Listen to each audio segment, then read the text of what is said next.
question? So I'm sorry, yeah. The lady asks, what do we do with organizations like Heritage that, you know, on their website they have a Spanish language version, I guess, of the things that they say, and she says it's pandering and offensive.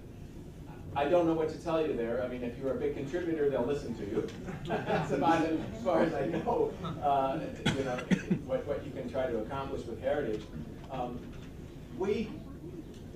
You know, the proof will be in the pudding in a lot of these races. I mean, they are petrified that more Hispanics will run who have our point of view and be elected.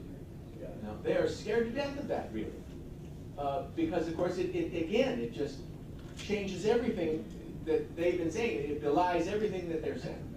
And so what I would do is work for every conservative Hispanic running for office in America that you could find, Republican especially, and or conservative generally, and especially on the immigration issue. Get them elected. We get enough elected, and then all kind of sort of send them to wash away. Sir. I'm going to make a suggestion, and I think I mean, I sort of heard this on the internet, and I was trying to do an op-ed on this, but I'm going to just bring it up in this room.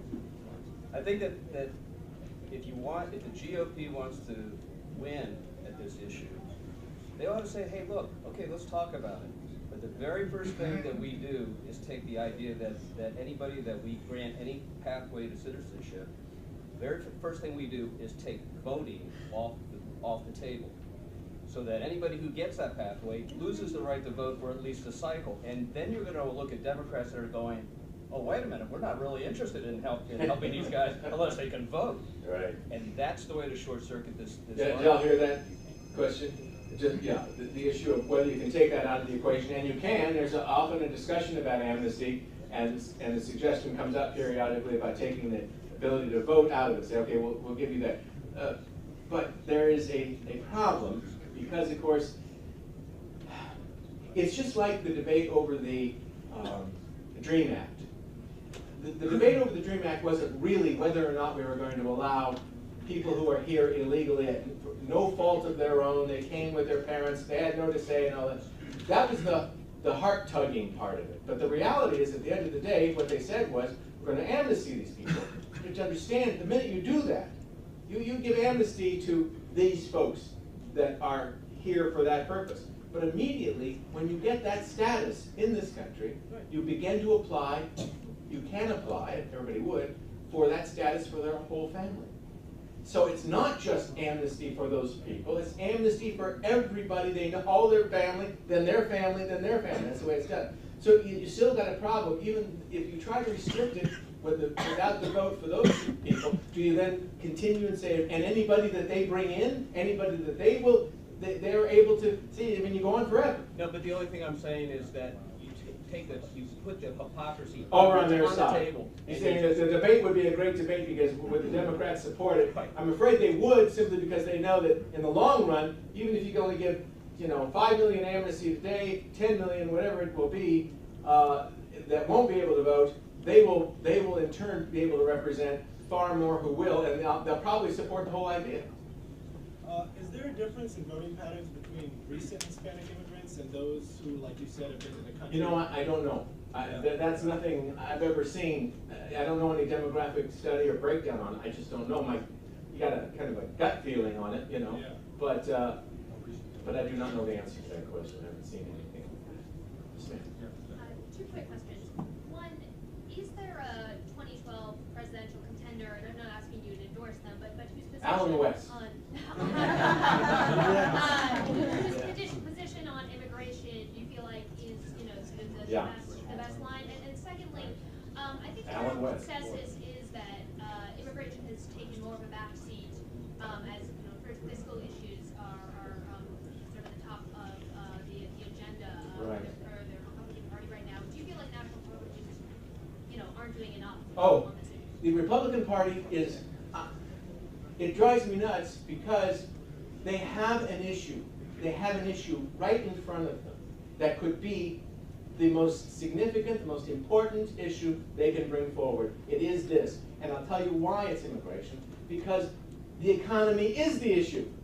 Well, what do you do about the fact that Right now, the infrastructural cost for illegal immigration in this country is enormous. FAIR, Friends of Immigration Reform, American Immigration Reform, did this study. You've got to get a hold of it if you haven't seen it. Breaks down the infrastructural costs in every state. Costs for health care, which is the big one, education, prison systems, and social services, right?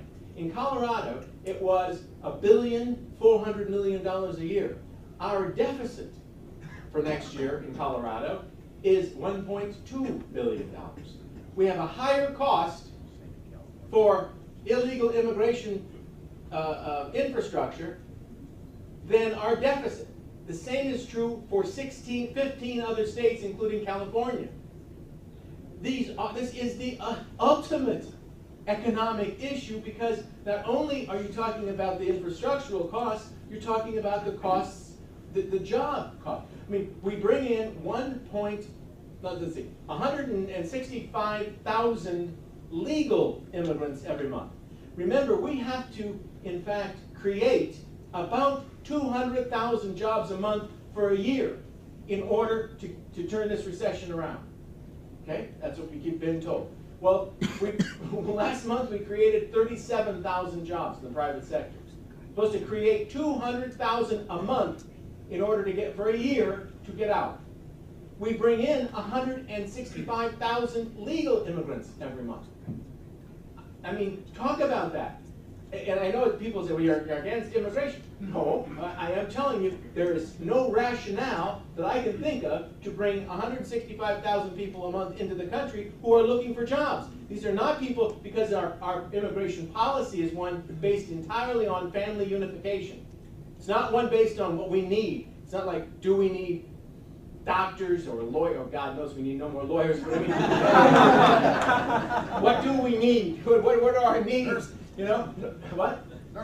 Nurses, whatever, you know, conservatives. Let's find some of them and bring them into this country. But my point is that, you know, these are all people looking for a job. Okay, and we bring in 160. God only knows how many are coming across the border every month. Why isn't that a topic? Why isn't somebody talking about that from the standpoint of the economy? It seems to me to be perfect. Every report I have ever read, I mean, no, I won't take that back. There are certainly statistics on both sides, but you can get tons of valid, really very good information about what are the real costs of illegal immigrants in this country. It doesn't wash out with what they pay in taxes, so it's a cost to us. Why not talk about that? Well, they're fearful for the reasons we just described here a minute ago about, you know, turning off the Hispanic vote. But who are you talking to? If you make the point that the people most hurt, you know, the ones that suffer the worst with massive immigration, both legal and illegal, of low wage and low skilled worker, who's hurt most in this society? Is it not mostly black or brown, or certainly people at the lower end of the economic ladder? They're the ones that suffer this. What happens to wage rates when you have massive immigration, both legal and illegal, of low wage, low skilled workers? There's a depressing effect. All of these things are great issues if somebody would articulate them. And no, I have not seen a single person right now. We were just talking about it at lunch, as a matter of fact, and trying to determine ourselves, you know, what's going to happen? Who are we? And we went through, we ticked off everybody we could think of it. To tell you the truth, right now, I don't have great hopes for this being a major issue in the presidential primary. Yes, ma'am. This is going to be the last question. Oh, okay, all right. Well, that was the last question. Whatever her. Congressman? Yes, ma'am. Oh, hey. Yes, Good to see we you. know one another, and I'm here with Joan Hewter. Hello, Joan. Oh my God. Please, everybody, whether you know it or not, you owe her a round of applause. Both of these ladies. They've been laboring in this particular vineyard for a long, long time. God bless you. Yes, ma'am. Thank you. You have come down and visited us in Cochise County, Arizona. Sure have. On the Arizona-Mexican border. Could you please speak to that, especially regarding my neighbor and rancher, Rob Prince, Yes. who was murdered by drug smugglers? Oh no, Oh, that can't be, right? Oh, right. And just for the record, our county is now under the control of the Sinaloa cartel. Yeah. So please speak to that. Well, I don't know about what more I can say. Rob Krentz, I've known for some 10 years.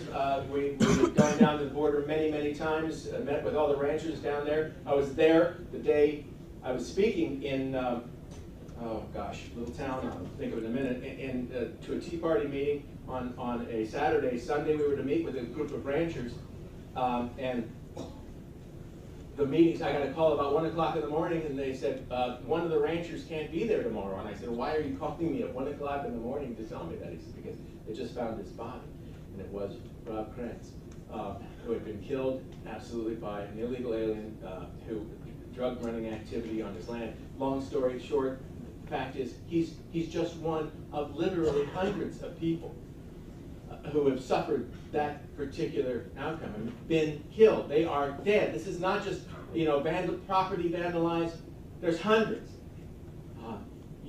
That one captured the imagination of a lot of people there because so many people knew Rob.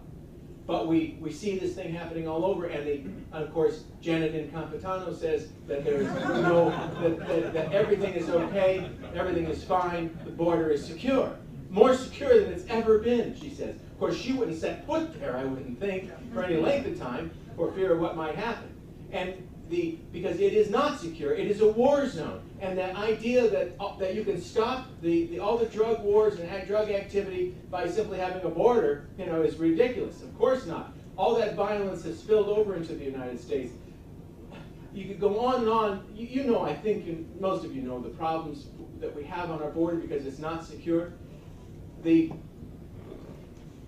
All I can tell you is this, that this country faces enormous challenges, certainly in the economy. We just talked about that. And one of the reasons why I have spent as much time as I've spent in my political career dealing with this issue is because once you get into it, just put your toe in that water, you begin to realize the scope of the problem. What you thought was just this big a problem initially that you should probably pay a little bit of attention to, pretty soon you understand how much it affects our ability to provide health care services to everybody that's here. How many in California, how many illegal aliens are on dialysis every week? 1,160. In just California, getting dialysis treatment every week. It will go on for the rest of the... Many of them, of course, have already received transplants at the expense of an American citizen who couldn't get it. I mean, go figure. You talk about our healthcare system, and you can, there are thousands. I remember being on the border in Arizona at a detention center and having somebody, while I was there, come up and surrender, an illegal alien surrendering. And I said to the guys, does this happen often? They just come to your gate? He goes, all the time. That guy needs dental work. The first thing you do once you get into the detention center, they give you a physical. And they check your teeth. And he needed dental work. And he was surrendering in order to get it. There were people getting better medical treatment in that detention center than some of the constituents I had could not afford to pay for. You think we don't have problems with our medicals? You want to talk about education costs? How many of these kids are in our schools who are here illegally? How much does that cost the rest of us? Not just in dollars, but in educational quality. Everything gets dumbed down because you can't speak in English to everybody in the room. How about the prison systems?